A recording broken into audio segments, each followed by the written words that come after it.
क्या गुलाब की वजह से हीर और नवाब हमेशा के लिए अलग होने वाले हैं? और क्या कई साल बाद किस्मत फिर दोनों को आमने सामने लेकर आएगी?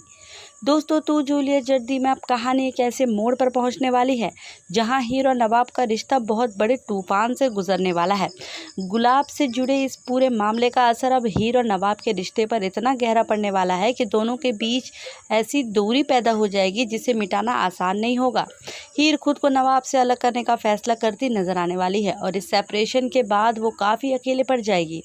लेकिन कहानी यहीं ख़त्म नहीं होगी। जब हीर मुश्किल में फंसती है और दलेर के गुंडे उसे परेशान करने पहुंचते हैं, तब अर्जुन उसके लिए सपोर्ट बनकर सामने आता है। यानी जब नवाब हीर के साथ नहीं होगा, तब अर्जुन उसकी ज़िंदगी में एक ऐसे इंसान के रूप में नज़र आएगा जो मुश्किल वक्त में उसका साथ देगा। अब सोचने वाली बात यह है, क्या हीर और नवाब के बीच पैदा हुई ये दूरी इतनी बड़ी हो जाएगी कि दोनों एक दूसरे को देखना तक पसंद नहीं करेंगे? प्रोमो में तो कुछ ऐसा ही इशारा मिल रहा है। कहा जा रहा है कि वक्त के साथ दोनों के बीच नाराज़गी और मिसअंडरस्टैंडिंग इतनी बढ़ जाएगी कि उनका रिश्ता पूरी तरह टूटता हुआ नजर आएगा। लेकिन इस कहानी का सबसे बड़ा ट्विस्ट शायद इसके बाद आने वाला है, क्योंकि प्रोमो में टाइम लीप का भी संकेत देखने को मिल रहा है। यानी हो सकता है कि हीर नवाब की ज़िंदगी से चली जाए, दोनों अपनी अपनी ज़िंदगी में आगे बढ़ जाए, लेकिन कई साल बाद किस्मत इन्हें फिर एक दूसरे के सामने लाकर खड़ा करे।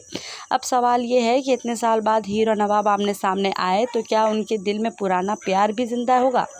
क्या गुलाब की वजह से हुआ ये सेपरेशन कभी ख़त्म होगा? और सबसे बड़ा सवाल, क्या हीर और नवाब की कहानी सच में ख़त्म हो रही है या ये सेपरेशन उनकी रीयूनियन की शुरुआत बनने वाली है?